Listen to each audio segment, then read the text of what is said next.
সর্বদলীয় যে এই বৈঠকটি হয় সেখানে আমরা জাতীয় নাগরিক পার্টির পক্ষ থেকে স্পেসিফিকভাবে তিনটি বিষয় নিয়ে কথা বলেছি।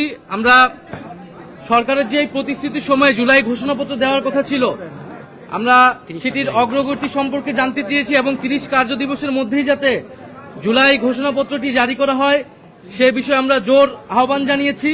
কারণ আমরা এর আগেও দেখেছিলাম জানুয়ারি মাসে একটা ডেট দেওয়া হয়েছিল, সরকার প্রতিশ্রুতি দিয়েছিল, এই আন্দোলনের প্রেক্ষিতে আরেকটি প্রতিশ্রুতি দিয়েছে।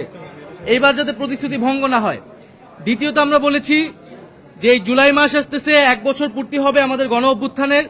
5ই আগস্টের আগেই এই জুলাই মাসের মধ্যেই যাতে জুলাই সনদটি কার্যকর করা হয়, সকলের স্বাক্ষর নিয়ে আমরা যাতে জুলাই সনদ করতে পারি।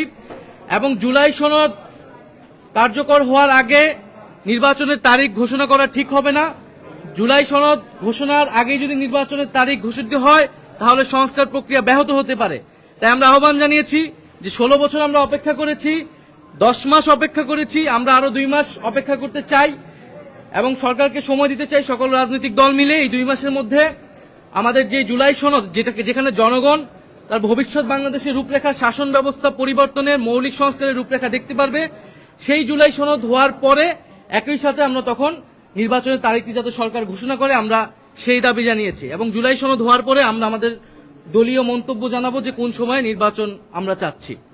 আর সর্বশেষ আমরা নির্বাচন কমিশনের কথা বলেছি, যেটা আমরা এর আগেও বলেছি যে আমাদের একটি সুষ্ঠু নির্বাচনের জন্য আমাদের সবচেয়ে গুরুত্বপূর্ণ বিষয় হচ্ছে নির্বাচনী ব্যবস্থার সংস্কার।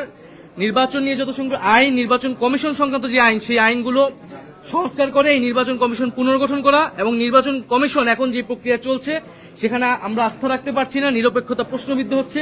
এটি যাতে সরকার বিবেচনায় নেয়। এবং একটি উচ্চ আদালত থেকে আমরা দেখেছি নির্বাচন কমিশন নিয়ে প্রশ্ন তৈরি হয়েছে। সার্বিক বিবেচনায় নির্বাচন কমিশন যাতে পুনর্গঠন করা হয়। আমরা এই 3টি বিষয়ে মূলত আলোচনা করেছি। ধন্যবাদ।